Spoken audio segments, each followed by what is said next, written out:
often unseen mental health challenges faced by first responders, police officers, firefighters, paramedics, and 911 dispatchers. By sharing their stories, fostering understanding, and promoting resources for support and healing. We aim to break down stigma, advocate for improved mental health services within the first responder community, and inspire hope and resilience. This is the Weight We Carry podcast. What's going on, guys? I'm Bart with the Weight We Carry podcast, and today we have Mr. Jeremy Meyer, a retired director of 911. Jeremy, how are you doing, sir? I'm doing great. Having a wonderful day out here in the capital region of New York. Fantastic. Thank you so much for coming on. You have a very extensive background in the 911 system and the CISM peer support. We'd definitely like to speak to you about all these very important issues that we do know that comes along with public safety. So thank you again for being on, sir. It's an honor. And if you would, sir, give us a brief introduction to yourself and let everyone know who you are. Jeremy Meyer. I'm a registered public safety leader, and I am also a master instructor. I have spent 32 plus years in public safety. I actually started out as a part-time police officer in Massachusetts, a call force firefighter EMT, and then got into public safety communications. Started out in a small town, worked my way up to a retirement type town. It was definitely a majority of the people there were 16 years and older. And I've also worked at the Olympics in Salt Lake City. I was one of the 35 dispatchers that went out there to help out. I was a liaison between those dispatchers and the Utah Olympic Public Safety Command. And I'm looking forward to either doing LA or Salt Lake again when Salt Lake gets the Winter Olympics in about a decade. I've also set up the 911 Center for the U.S. military, Army Central Command and Coalition Forces Land Command component, our center CFLIC, over in Kuwait. I was there in 04, 05, setting up the center for them, and worked for the state of Massachusetts, and then retired out here in Albany as the director of 911. Fantastic. So very extensive history. And about CISM, I've known about CISM in peer support since I was a call force firefighter.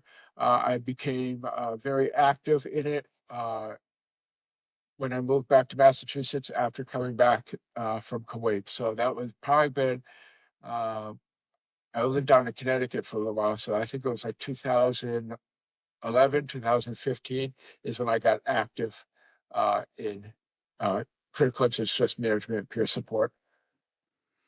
Fantastic. We know it's a very important thing nowadays, and we're finally trying to break that stigma, and that's what we're trying to do on this program. So, Jeremy, what led you to get involved in peer support and critical incident stress management? Like I said, I knew about both of them, dating back to the late 90s, but never really got involved in it, never attended any debriefings and stuff like that. I became very personally interested in it. My brother was a Army special agent in charge, criminal investigation division, special agent in charge.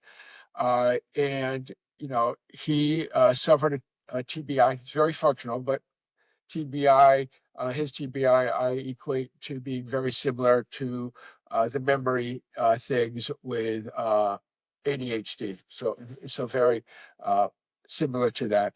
He also had PTSD. I knew about all the therapy that he was mandated to go through his last year in service. He was actually not relieved of duty, but instead of going into the office 40 hours a week, he went to different therapy sessions and events that the military had, whether it was art therapy to that EMRI thing, to regular therapy, to even massage and acupuncture and all that.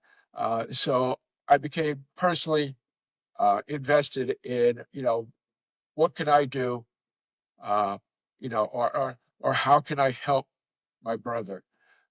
So I contacted the Western Mass Critical Incident Stress Management Team, which takes care of the 4 counties. So from west, east, north, south, you have Berkshire County, and then Franklin, Hampshire County, which is the county that I am originally from, and then Hamden County. So anybody who knows the area, that would be like Springfield, Massachusetts, Amherst, Northampton, Massachusetts, Greenfield, Massachusetts, and then the Berkshires, which is where Lenox is, and Pittsfield. So those 4 counties. So a good quarter, maybe just slightly less than a third of the entire state. Oh, wow. And they, I knew the people in charge because they also run the Western Mass EMS, which oversees all EMS stuff in Western Mass. And I said, look, I would like to take the courses. And they said, sure, here's the courses. Here's where they're going to be. They would just happen to be in Springfield, which was great. It was pretty local. It was a mentally exhausting 3 days, but in a good way. Your brain doesn't have nerves, but if I can explain how like I felt afterwards, because you use a lot of brain power, because you're learning to control your thoughts, your emotions, but you're also sharing some of the bad things that you've dealt with as role play. It would basically, I equate it to having a sore muscle, the brain being a sore muscle. Sure. But it was good. I learned so much and loved they call it grid training. It was just incredible. Tom Green is the instructor. He was awesome. He's taught some of the other courses that I taught. And then I got involved in the team. Several years later, I met the coordinator and founder of what is now Commonwealth 911 Peer Support. So that is a state-approved, just like Western Mass CISM, public safety CISM group, specifically for dispatchers in the Commonwealth of Massachusetts. So I do a lot with them as well. Fantastic. So, for those who may not know, what exactly is 911 peer support and why is it so important for first responders? Yeah, first of all, stress is, I wouldn't even say not just an epidemic, but a pandemic in 911 centers. It is not the garden variety typical stress or stress levels that a 9 to 5 type career has. And that's because of the nature. We are 24/7.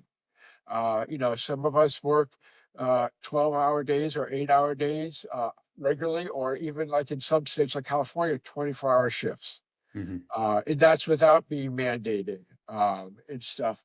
Outside of the types of situations that we're dealing with, the calls, whether it's stressful calls because it's the same person calling for the same thing day after day after day, or it's because of a traumatic event involving a child, infant, or God forbid, somebody you know.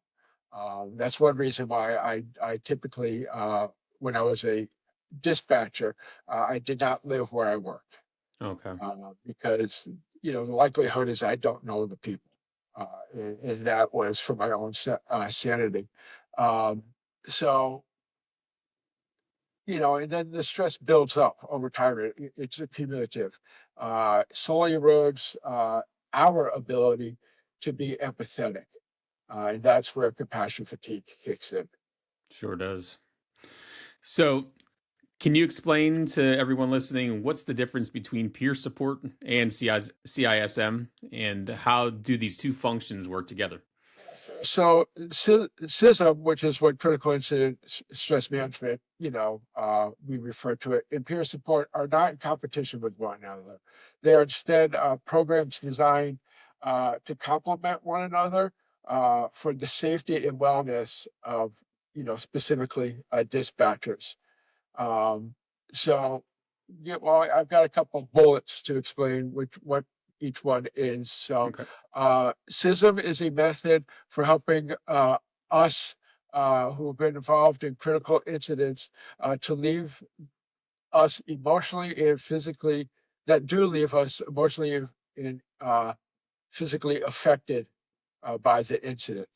So CISM enables peers. So, when I respond to a debriefing for either team, I personally typically focus on any dispatchers that are there. But I'm there for the whole group. So we're enabling us to help our peers understand problems that might occur after the event. It's about helping them prepare to continue to perform what we do, our job, and in some cases return to as much of a normal life as possible. Basically, what we're trying to do is listen, and that is the biggest thing I got out of the grid training, is to zip it and listen. Yeah. You know, we might do some encouraging, okay, and then what happened? But that's pretty much it. We're just listening. And then we educate them on signs, symptoms, reactions, resources, everything from what they can do while they're, on the job. One thing that I personally like is they call it console yoga or dispatch yoga. It's stuff that we can do, at our position, without, getting down on the floor, whatever, to help us, be in the present and focus and stuff. But CISM is about, okay, this is how you're feeling. Share it. You'll share it with other people, but you share just your feelings, your experience. Um, and this way, it allows their brain to properly save this information, like on a hard drive, in a proper place within the brain. And that helps to prevent compassion fatigue, burnout, PTSD.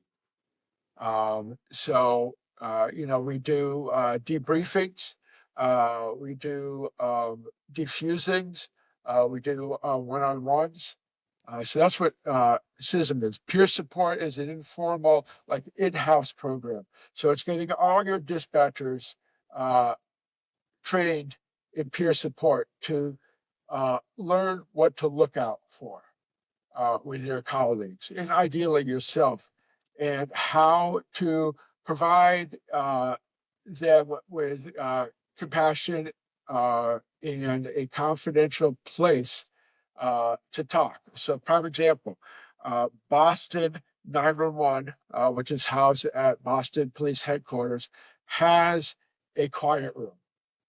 And that quiet room is for when a peer either goes to a designated peer support person, or that peer support person goes to them, they can go and talk in confidentiality.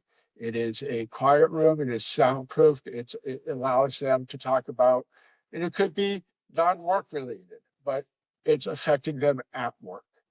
And this is to lower stress, to increase clarity and promote healthy decision making. So it's strictly a one-on-one support, where a CISM would be a group. So we would have 2 or 3 peers, a clinician in the peer support debriefing or diffusing, where in CISM, where peer support is just one-on-one. Let's go talk. Let's go get a coffee. Do you find that first responders struggle to talk about their mental health? And if so, what barriers do you see when it comes to asking for the help? Yeah, the biggest struggle is stigma, which is lessened significantly, um, but it's still stigma within the individual. I have seen a significant amount of events where the dispatchers have been asked to attend, but they don't attend. I would have to say probably 99+ percentage of the debriefings I've gone to, I was told that dispatchers were invited or that they were attending. I'm like, okay, I'll be there, for them not to show up. Hmm. So it has increased in the service being provided to us, which historically hasn't. We now need to get the dispatchers to attend. Boston had a major event, officer-involved shooting. They are significantly understaffed. They are still at about 40% staffing. So getting the time off is near impossible. And then if they do have time off, they're not going to go. So one of the suggestions was, and I haven't gotten an update yet, I'm probably going to get it later, is to make it mandatory. You have to attend. So you have to go. You don't have to share outside of answering the first question, which is typically, what was your role? Outside of that, they don't have to talk, but be there, listen, and most importantly, get the information that we are going to provide you, both verbally and in handouts. So that was a suggestion that Boston might do, is just mandate all those that were involved in the officer shooting event in dispatch to attend CISM. I don't know if that happened, so I'll find out later. So I am a big supporter of that, because I think once a dispatcher goes, they realize what it is and realize, more importantly, what it's not. It's not command. It's not policies, procedures, protocols.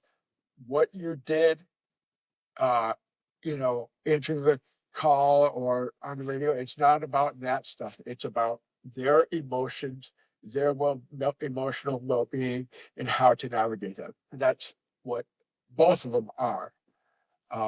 So we need to address the stigma even more so, and that's getting departments realize that, just like their officers, their dispatchers or firefighters, EMTs, their dispatchers need to go, but also educate the dispatchers. So the Commonwealth 911 peer support team attends every dispatch academy that Massachusetts has. Massachusetts holds, I think it's a 4-week, it might be a little bit longer, dispatch academy. So very, like any other academy. Like it's all classroom, obviously.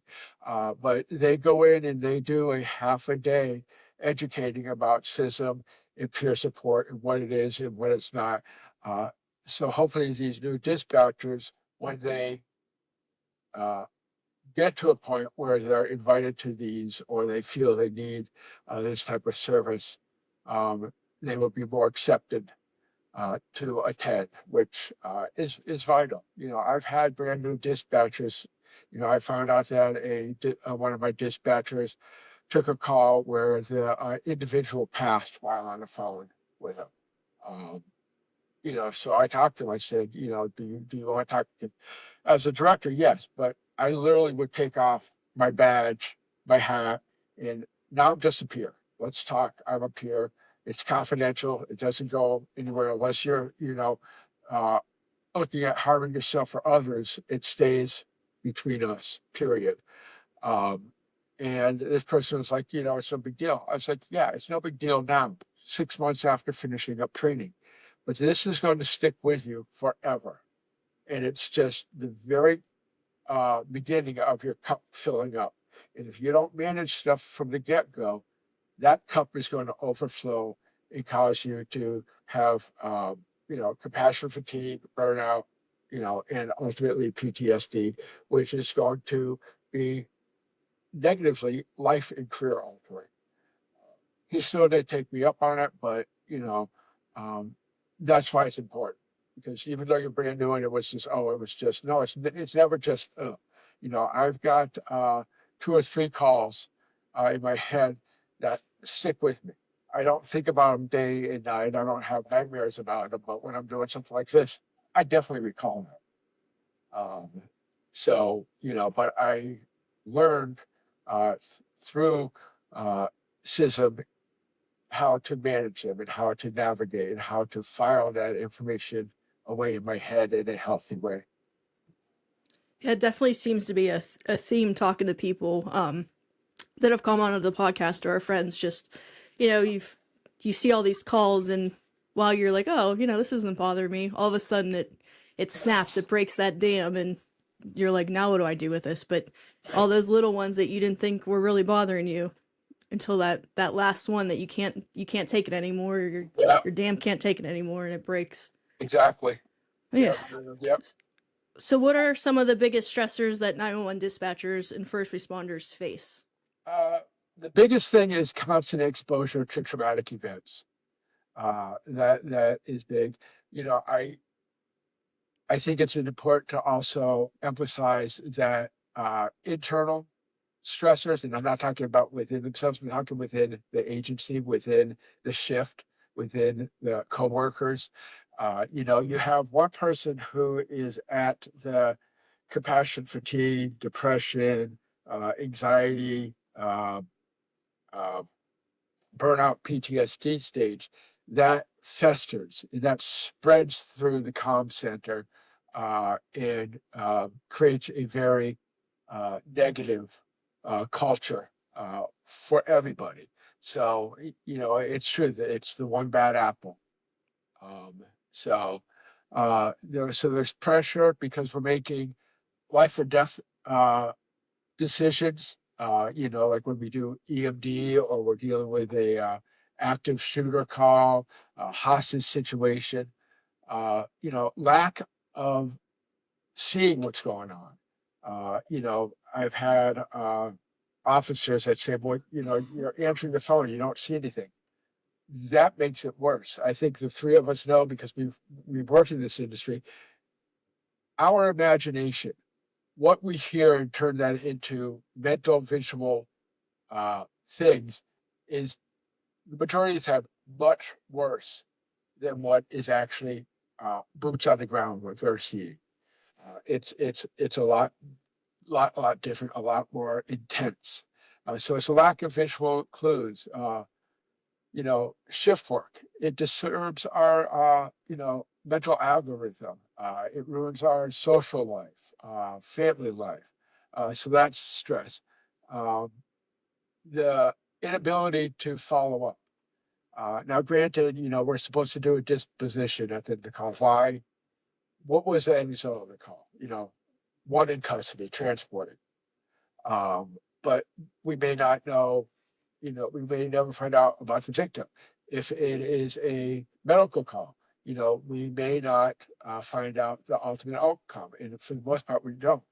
I worked with our medical control, Dr. Daly. We went out to dinner one time. Um, and I said, is there any way that when a heart attack patient, that CPR uh, is brought in, but then ultimately leaves, whether it's going to the rehab facility or home, we can know about it. Send me an email. This is for two reasons. One, because then I can go to those people, hey, you guys got to save.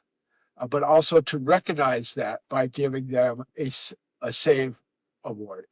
We did that for any time that somebody helped deliver a child, which one of my dispatchers, like 3 weeks after coming off of CTO, did. So I recognized her. I got her a stork pin. It's actually not a stork. It's like a regular citation pin. I think it was a girl, so it's pink, white in the center, pink, and then the stork in the white area, because they would wear their awards above their badge, like you see in New York City. So I want to do that for when they save somebody. So it's for two reasons. Then there's vicarious trauma. The trauma of others we absorb over time. Stigma attached to those who may need help or support, so they're less likely to seek it. And then just being overwhelmed due to long shifts, due to mandates. When I first came on to my last position, we were at 42% staffing.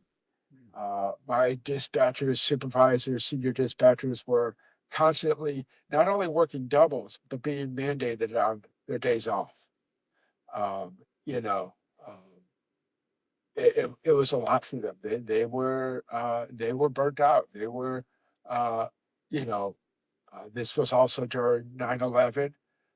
When I walked in there, what they did in between the consoles is they literally just took plastic tarp and just hung it from the ceiling to supposedly prevent the spread of COVID in the center. But that just darkened and depressed the room. So the first thing I did was take that down. It's like, you know, um, but it was also getting staff, and it took a while. I think we all know the process of hiring staff can take 6 months, and then we're looking at a 4-week academy that I initiated, followed by 12 weeks of a CTO program. But what helped is after that first class, I think I had 7. Uh, Once they got off training, they almost like infused a bolt of energy into everybody. So just adding 7 people was a huge difference to help them breathe and kind of focus on them and their stress. And you already kind of touched on this, but many people don't realize how much trauma dispatchers experience. Can you share why emergency communication professionals need just as much mental health support as the first responders on the field? Yeah, we need it just as much as the field responders. Um, when studies first came out about a decade ago, uh, looking at PTSD for dispatchers, the percentage were single digits, but that's because they didn't know. The dispatchers didn't know, the people doing the studies didn't know. As time has gone on, we are now at the same percentage rate of PTSD as every police officer, firefighter, EMS, whether it's an EMT or paramedic out there, which is somewhere between 18 and 24% of dispatchers suffer from PTSD. Um, so, we need to raise awareness about PTSD and mental health. We need to, make sure that they're aware that mental health problems can impair cognitive functions, lead to errors in judgment, processing a call, in your head and stuff. Um, but unfortunately, we often equate support, seeking help as being vulnerable. Uh, but ultimately, it makes you, by not asking, it makes you vulnerable to burnout and illness, both physical and mental. People don't always realize that depression, compassion fatigue, burnout, PTSD has a physical component to it, whether it's, you know, unhealthy habits. Like for me, I at the height of my depression, which had nothing to do with work, I was at 386 pounds. I wound up getting weight loss surgery. I'm now down to 289, maybe a little bit less. I went from a 64-inch waist down to a 46-inch waist. Um, but you know, I had to do the weight loss surgery because of the diabetes, because I couldn't physically exercise because I weighed 386 pounds. Walking down the street, every bone in my body ached. As a result, I have arthritis everywhere. Even, you can see, if you could see close up, my knuckles. Uh, but I had to get my left knee replaced, my left hip replaced. Sooner rather than later, I'm going to have to do the same on the right side because of arthritis and because of the wear and tear of years of being 386 pounds. So it has a physical aspect, getting sick more often and so on. Well, keep up the good work.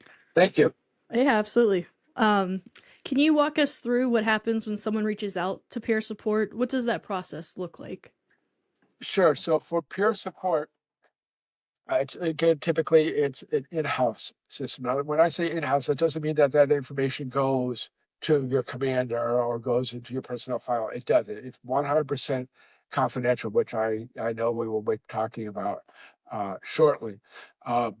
But it's either somebody coming to me as a certified peer and saying, "Hey, Jeremy, Joe's just, off, and he has been for a couple of days. I've talked to him, and he's not saying anything, but he's not the same. And one of the signs is if you're a type A personality, if you are an extrovert, and all of a sudden you're the opposite, that's the huge red flag. Or if you're an introvert, if you don't joke, you don't laugh, but all of a sudden you're doing that, that's the red flag. That's the biggest red flag. So that would be, somebody coming to me, or if the person comes to me and says, "Hey, Jeremy, I'm having a hard time. Can we go and talk?" It's like that. Some departments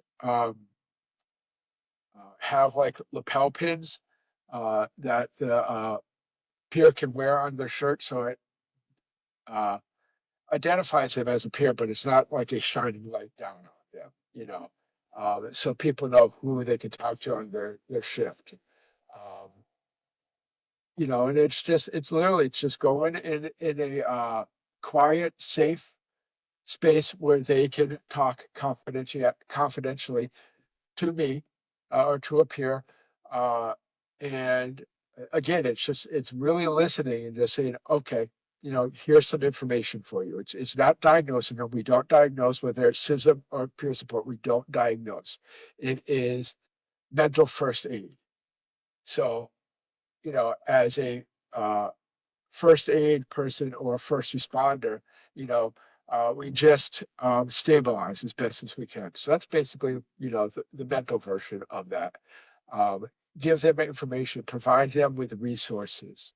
Uh, and it's even been as big as, okay, this person needs to go to a place like Onsite Academy. Onsite Academy is a farm in north central Massachusetts for public safety personnel that might be dealing with PTSD, addiction of one thing or another. And they go for a 7-day overnight period, which is very intensive. There's 12-step meetings twice a day. There's other things twice a day. And then it's just doing stuff around the farm. They have a great program, and the vast majority of people are able to go back to work and thrive and succeed after that. There are other places out there. There's a place out in California, which off the top of my head, I can't remember the name of it. Burlington, I forgot what it's called. In Burlington, Vermont, there's a medical facility, and they have a division within their mental health that's very similar to Onsite Academy, and it's strictly for public safety and military personnel to recover from what they need to recover from and work on what they need to work on. So you did touch on this already, but can you walk us through what happens when someone reaches out for peer support, and how can you really keep that confidential? Yeah, keep it confidential. So whether it's peer, one-on-one, or a CISM event, there's no recording devices. There is no note taking. There's no pen. There's no pad. The most we have is the handouts that we give them. And then we have guide cards to make sure that we keep the event on track in a specific order. That's all. For the CISM, we do have a clinician, and that clinician is there for basically give some clinical advice in general, but also to say, okay, this person probably needs to get some resources, and go talk to them afterwards. Resources above and beyond. So it's what is said here stays here, and that goes to everybody.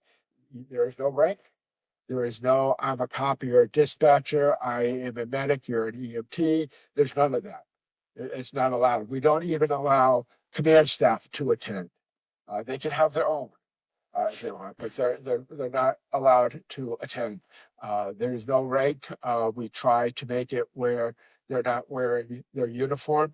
Um, you know, and we talk about it being confidential. there are that we maintain strict confidentiality about these matters because they're personal matters. Sure. We talk about boundaries and expectations. Um, finding a space where you can be confidential, that it's a safe place. But in like Massachusetts has a state law specifically for emergency services providers, and they stated in the law those three words: emergency services providers. So that's everybody within emergency services or public safety, everybody. And it is a law that covers confidentiality and peer support and CISM. So if you go to a debriefing or whatever, and then you get called into court because of that case, no one gets to know anything about what you talked about in CISM or what you were educated on. None of that is permitted. Um, so other states may or may not have laws like that. I think it's important that those in other states find out. If not, if you have a statewide association, whether it's a APCO or NINA or like Massachusetts has Massachusetts Communication Supervisors Association, New Hampshire has a New Hampshire Emergency Dispatch Association.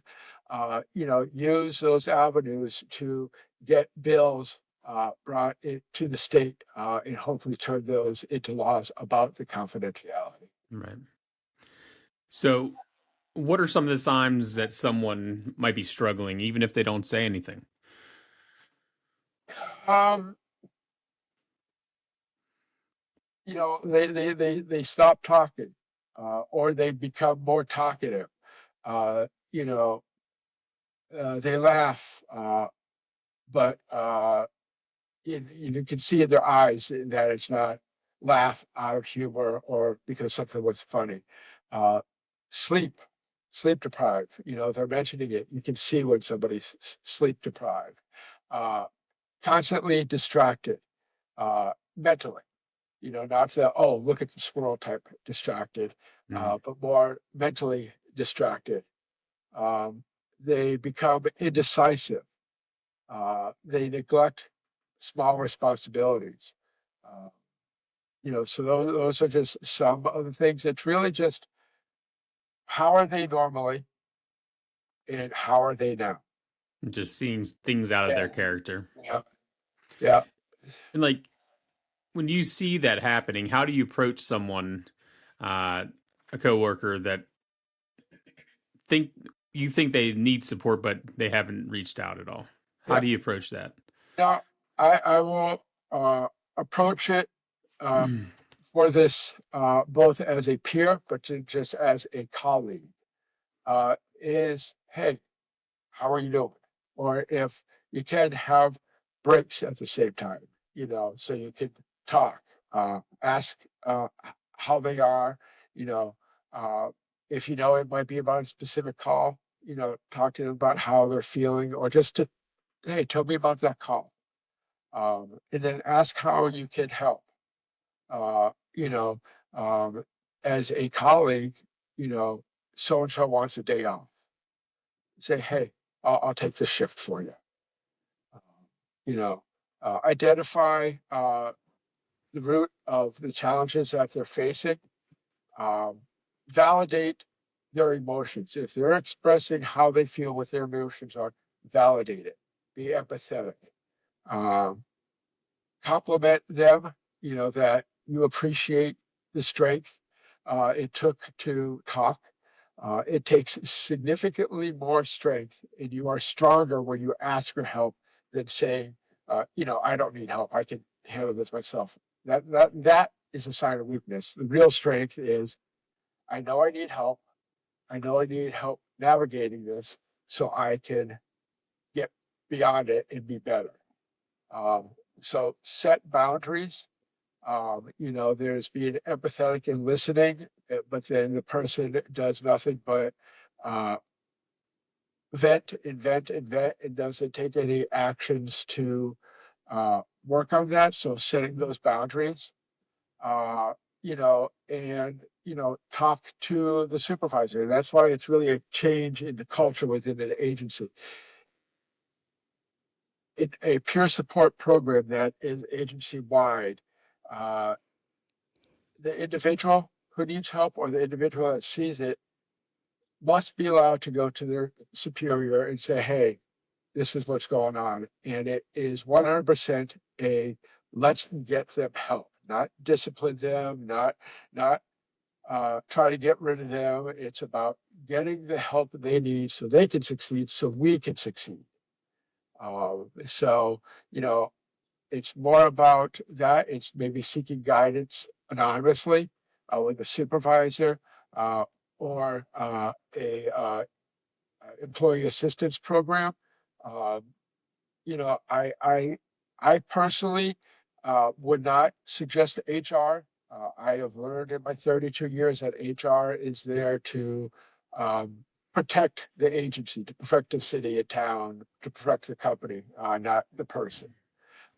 So, uh, the biggest thing to remember is to approach the individual with empathy and professionalism. So switching gears a little bit, into critical incident stress management, can you explain how the CIS team helps first responders after a critical incident? Sure. Ideally, we want to do like a debriefing within 24 to 48 hours.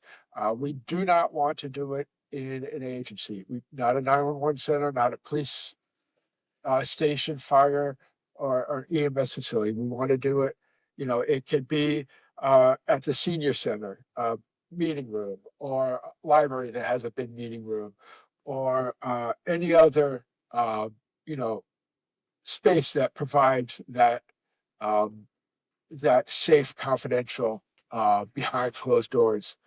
But basically, it's short-term psychological first aid or mental first aid intervention. It involves strategies that help 911 dispatchers, first responders after a critical incident. Now, a critical incident, for the three of us, I can almost guarantee that each of us definition of what we think is a critical incident for us is going to be different. Uh, Critical incident stressors um, are as individual as the individual. So what might cause me anxiety and stress may not cause somebody else, or vice versa. Um, so CISM, in crisis intervention, excuse me, allows those that need it to share their experience, not to share, you know, the tactical things of what went on, but to share what they experienced. We always try to start out, okay, what were you doing right before the call? Because that makes a difference. Did you just get off of another traumatic call? So we start there and, have them move forward. Again, it's not about the procedure or the protocols. It's what did they experience? Um, you know, Share their experience, share their emotions, let them vent, about it. And then they can learn about stress reactions, symptoms, and obtain a referral from the clinician if the clinician feels that's the thing to do. I think that's important too. How you said like my call that might bother me might be different than Bart's or yours. We have a friend that's a fire chief, and this really stuck with me. There was a a bus accident with a bunch of kids on it, and he arrived as chief once these kids were off the bus. Already triage was already started, and he's like, he saw kids like laughing now, and one had a sprained ankle, but all in all, we're fine. Where his crew was upset because when they arrived on scene, kids were screaming out of the bus, "We need help, we're hurt." So what your vision is might not be what someone else's vision is. So I think that is important, not comparing calls of, well, why does that one bother you and it doesn't bother me? Like, everyone's different, and you shouldn't be ashamed of what call you need to talk about. And Yeah, and again, we don't know how full their cup is. yep. Whether they're a brand new dispatcher or a 30-year veteran, we don't know how full their cup is, what their cup is filled with, brand new dispatcher. Okay, you maybe dealt with, let's say, 1,000 calls. You know, but the cup might be full because of personal trauma or other personal events. So we don't know, and we don't know until we know. So we shouldn't be judging or saying, "Well, it doesn't bother me. Why does it bother you?" You know, Yeah, open that's ears. just not there. Yeah. So, can you walk us? What is a debriefing session, and why is it important after a tough call? Yeah, so a debriefing session, ideally, we want it to have 24 to 48 hours. And the reason why 24 is like the earliest is to give their brain time to process stuff. You know, um, maybe not processed in the right way, but still processed. And that's where the journey begins. So it is a structured group process. Again, you know, you have peers and a clinician. So, you know, ideally we would have, this is how it would be assigned. You would have a peer that is leading the debriefing. So they're the ones that are saying, you know, these are rules. This, you know, ask a question, have everybody go around whether they answer or don't, you know, and then ask the third, the fourth, so on and so forth. Then we have somebody that will talk about the handouts, the education material, which is typically 7 or so different handouts.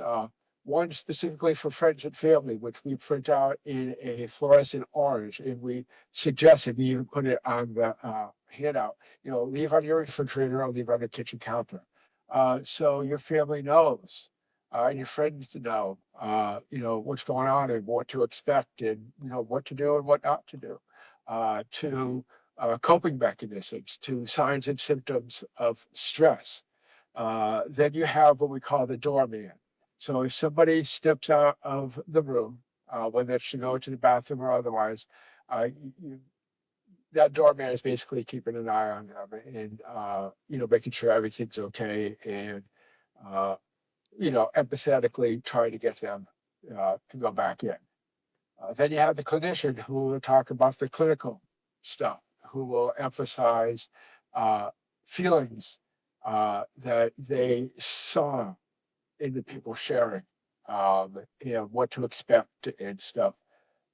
So to go back to the education material, it also covers, you know, um, proper healthy coping skills and healthy stress management over, you know, drinking and partying and, you know, spending money you don't have on stuff you don't need, to eating healthy, you know, all that. So the debriefing allows those involved to process the event and reflect on its emotional and psychological impact on them. Um, so it follows 7 specific steps. Um, so it helps to mitigate acute symptoms, uh, assess the needs for follow-up, and provide a sense of post-crisis psychological closure. So, what kind of long-term effects can untreated critical incident stress have on first responders? Depression, compassion fatigue, burnout, post-traumatic stress disorder. And within those, there's tons of subcategories, you know, depression, anxiety, um, you know, will ultimately, when it gets bad enough, will uh, enable you to do basic functions. Get up in the morning, shower, brush your teeth, make a healthy meal. Depression hurts. You will physically hurt. You will ache. You will be sore. You will be, uh, you know, physically exhausted. Compassion fatigue is like the next level. So compassion fatigue is where you lose empathy. You know, you're short with every caller, and you could care less if they live or die. And, burnout is just that. You're burnt out. You're done. Done does not mean you can't come back from it. It's just that's how you feel. You're toast. And then post-traumatic stress disorder, which is a long term, you basically have to, for diagnosis, you have to have certain boxes checked off for like 30 days or so in a row for it to be PTSD. And again, it's something you can come back from. Um, my brother suffered from it. I won't get into some of the horrific things that he saw being deployed as a special agent for the U.S. military, but they are dark. They are extremely, extremely disturbing and dark. So he retired on medical retirement from the military after 27 years. But he is home. He's got 17 acres in Texas. He has animals. He's got goats. He's got ducks, guinea hens, regular chickens. He has cars he's always working on. He's got a auxiliary barn.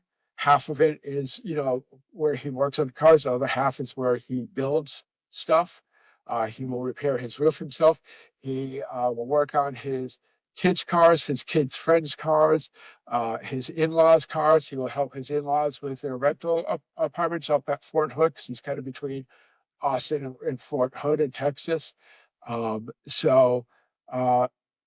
Does it kick in from time to time? Yeah. And I know the time of year that it does kick in.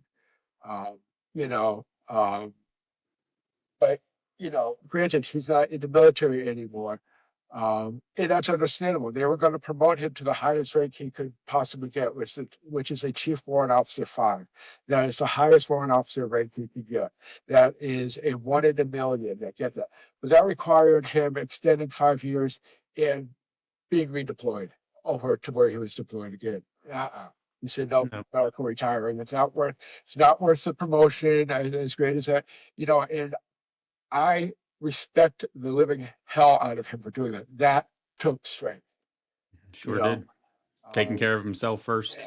Yeah. So those are really the long-term effects, but we can come back to it. I've known a firefighter who had suicidal ideologies. He went out of state to a program called Institute of Living, worked through everything. I forgot how long he was there. Took off all his time, took medical leave, all that. He came back. He's now a lieutenant on a full-time fire department. So not only can you come back, you can thrive. Sure That's the most important.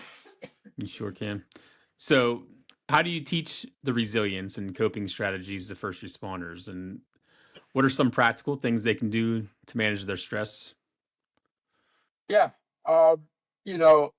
Education is important. And education about mental health and well-being should be part of every first responders academy. Every first responders in-service training should be required for every time somebody is promoted. In Massachusetts, they do that. They have a suicide prevention course. Now, we're not talking about a column or somebody on the bridge. We're talking about suicide prevention for themselves and for their colleagues.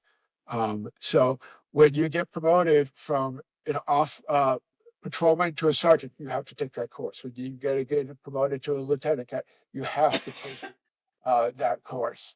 I made it when I was in Massachusetts a requirement that all the dispatchers take that course, in addition to what they were taught in the academy. The Dispatch Academy in Massachusetts, the Commonwealth 911 Peer Support Team goes in and educates. Resilience, mental health, well-being, all that should be part of the training process every year. Just like, some departments require every year you have to be trained in TTY because you don't use it enough to remember it. So you need refresher. Yeah. Ongoing. It should be in every class, every ongoing education throughout your career. I think and we've said it before to several of the other guests, where we think, it starts in your academy or your training class, and then the continued education aspect of it. It has to be, I think, one of the main pushes in your continued education throughout your career. So one thing that I did when I went to my last center is I got those clear plastic magazine holders that mount on the wall. Hmm. I got 7 of them. And I put labels on each one, and inside each one was like 35 uh,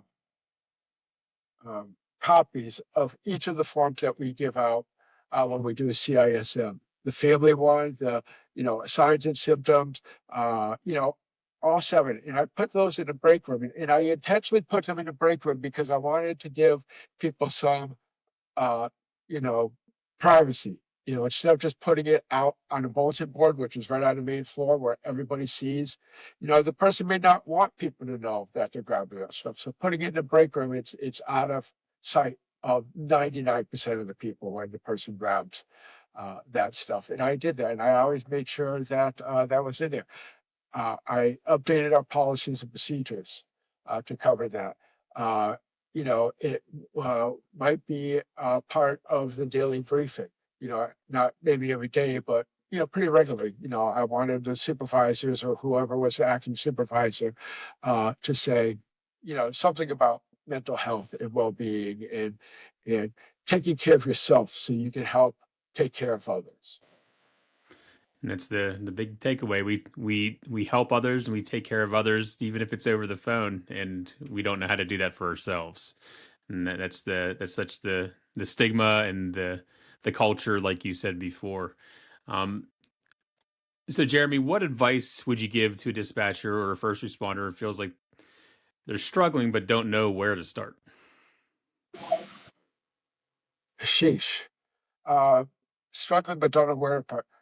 One, uh, you know, if you want privacy, Google search. Google search simple 911 dispatcher, stress management, compassion fatigue, or you can just put 911 stress, and look up stuff. Uh, Find out if your area does have a critical incident stress management team, or if there's a peer support program, whether it's internal or external. I'm not a big supporter of this, but your employee assisted program, they have resources. The reason why I'm not a big supporter of it is, we are such we're a percentage of uh, jobs out there. So the majority of the time, these employee assistance programs don't understand. Uh, it is nothing against them; they just don't understand. Yeah. Whether it's us or police, fire, EMS. I actually love Chicopee, and I can't remember it, but Chicopee has for their public safety people a employee assistance program that is designed for it is just for public safety people. And it's the same type of employee assistance program, whether it's financial, legal, mental health, whatever. But the people that provide this information and provide the resources and those resources all have experience dealing with the uniqueness that is us. Finding that out, ask, talk, ask for help, um, you know, and hopefully the person you're asking, whether it's your supervisor or whatever, will do that without making it a HR thing. Um, just you need help, fine. And I did that. I had a dispatcher who thought that a colleague had taken his earpods. I knew something was up. I just felt it. So we resolved that issue. We met, the 3 of us and the supervisor. We met and stuff. And then afterwards, the one that um, thought that's what happened, which ultimately didn't. I said, "Hey, hang out for a second." And I said, "What's going on?" That's what he told me, that there was a very public incident regarding his brother, and everybody knows it's his brother. So he had a personal crisis going on. So I said, "Okay." And I literally took off my uniform shirt and, closed, the door was closed, but closed the door. And I said, "Talk to me." And I just listened and listened probably for about a half hour or a little bit more. And I said, I was empathetic. I suggested, stress management tools and stuff like that. And then ultimately I said, do you want to talk to a peer?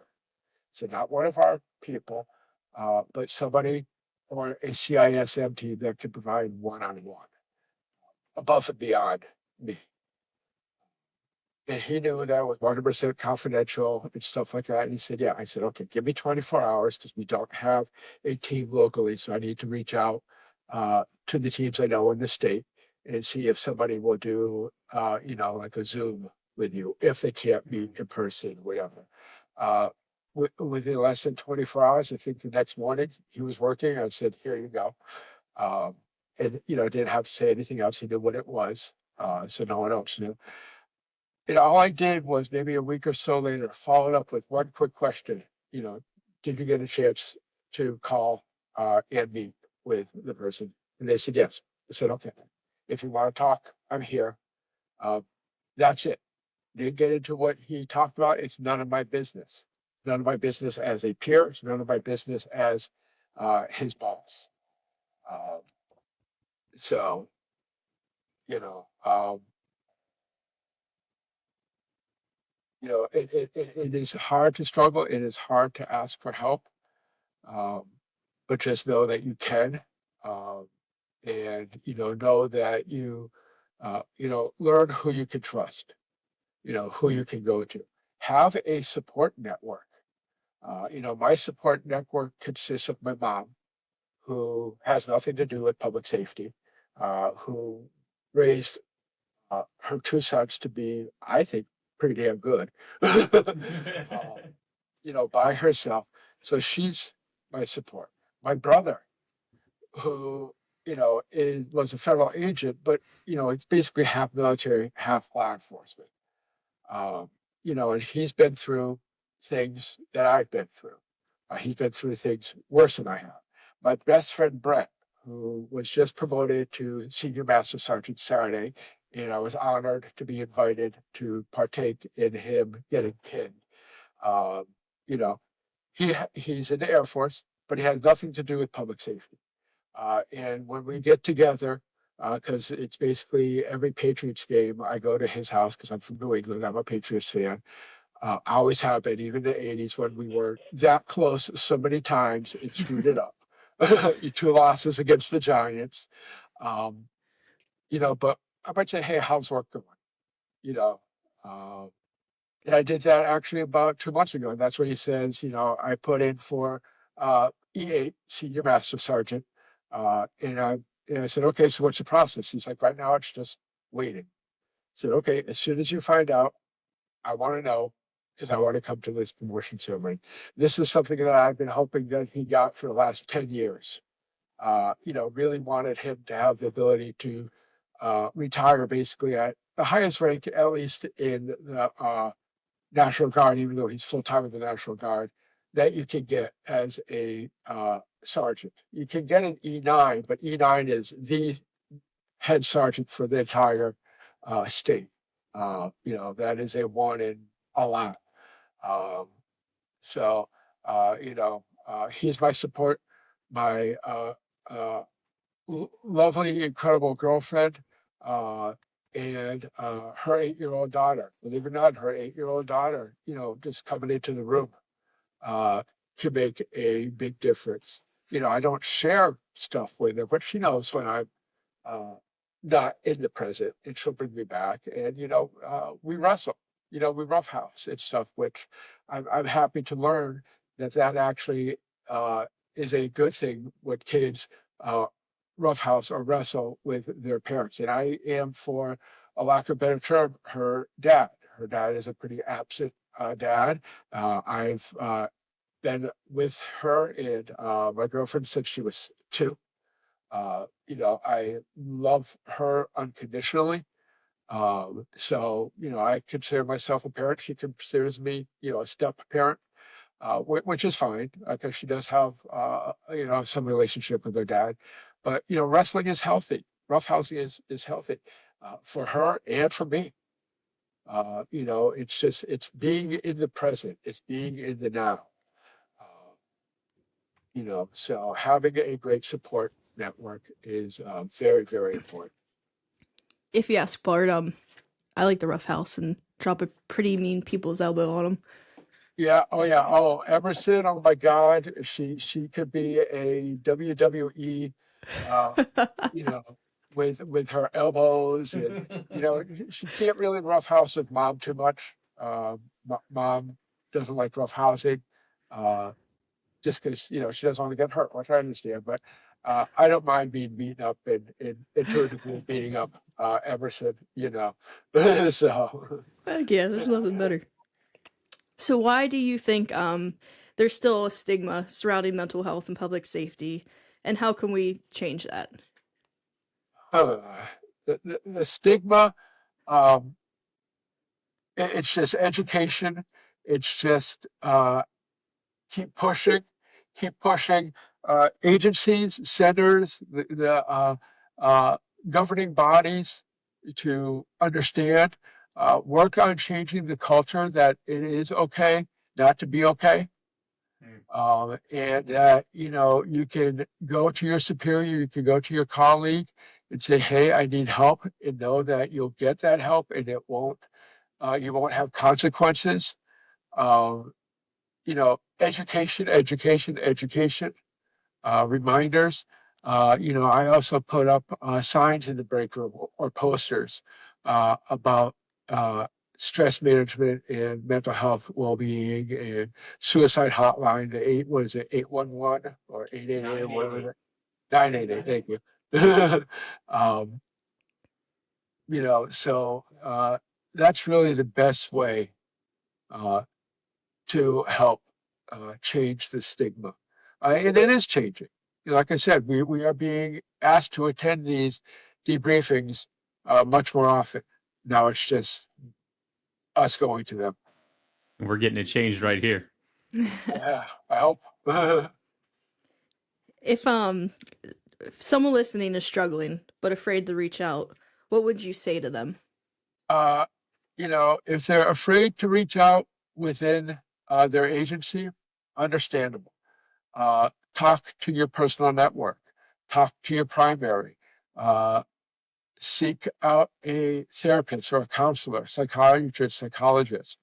uh, you know, Try to find one that, has experience working at least with public safety or emergency services personnel.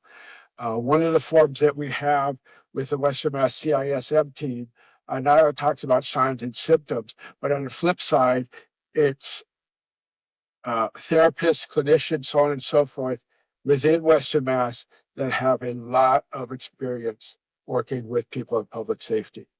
That took a lot of work and effort for whoever found that, which I would think was probably one of our clinicians, to get that information. It'd be great if we could do that anywhere. It would really be nice if, a Google search, emergency services provider, mental health counseling, and it would come up with, a list, or just put near me, and a list of people who have those credentials, I guess you could say. For those out there that have been listening, how can they get involved in peer support or CISM if they want to help their colleagues? Contact, peer support, or sorry, contact the critical incident stress management teams out there that are public safety. You could do a Google search. So like I did that in New York, I put public safety, critical incident stress management team, New York State. So it wouldn't just do New York City. And it came up with ones. If you want to try to find a team too, you can go to the ICISF. That's the International Critical Incident Stress Foundation. They are basically the ones that created CISM within public safety, well, in a lot of areas. So they are basically the creators. They are the go-to. But they actually have a tab where you can find public safety CISM teams in your state. So that's another thing. Peer support. if you have a peer support program, talk to somebody. They'll either know how or direct you to somebody who can tell you what you need to do to join the team. If you don't, there's resources out on the internet that tell you how to start up a public safety peer support team within your agency. Get that approved, in your agency to do that. Those are really the best ways. I got involved because why? Oh, I got involved with critical incident stress management through the Commonwealth 911 peer support because there is a conference every year at Cape Cod, and in one of the classes I was taking was the director and founder of that team. And we talked and he said, I would love to have you be part of this. Would you join my team as well? I said, sure. So, yeah. That's what I'm in the process now. I applied for our county's CISM team. So good. Awesome. That's what I really taken it on. It's such an important issue to me personally and my wife here, and that's why we created this podcast. And I want to do more. I want to be able to offer more and learn more. There is great training. I would think your county is most likely does all their training through ICISF because, like I said, they are the go-to.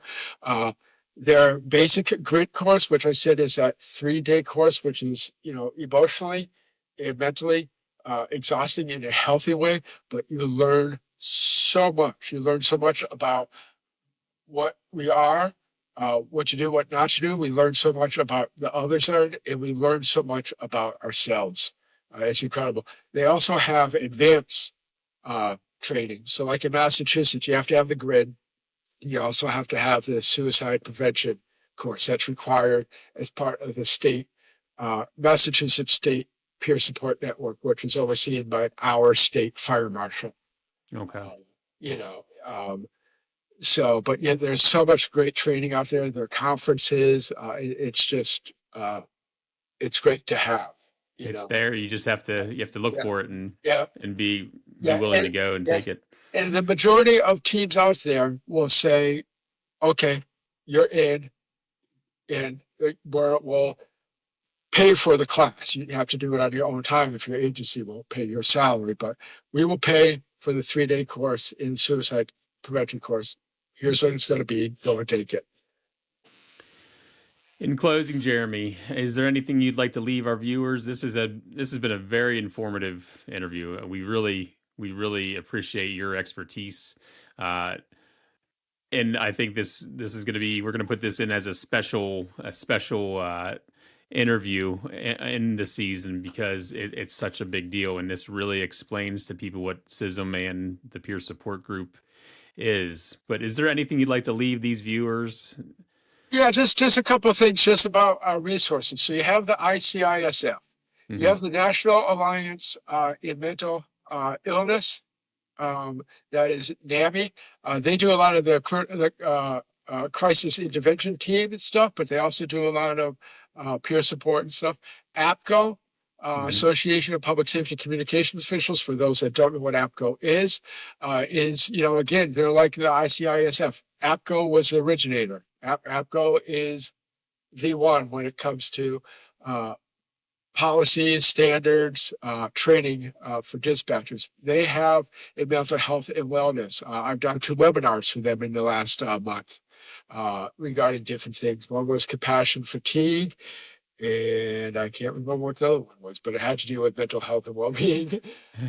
There is the National Emergency Number Association, NENA. That's another great resources, or just simply Google search public safety peer support or public safety CISM. And then just in closing, here's something that most of us likely won't hear in our career. And that is, thank you for stepping up and answering the calls. We are, or you are, one of a fraction of a percent.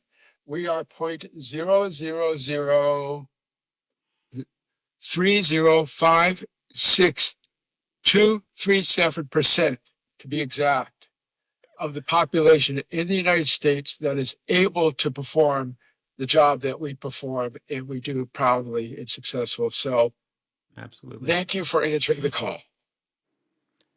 Mr. Jeremy Meyer, thank you for your expertise. Thank you for answering our call, and we thank you so much for reaching out to us to be on the show.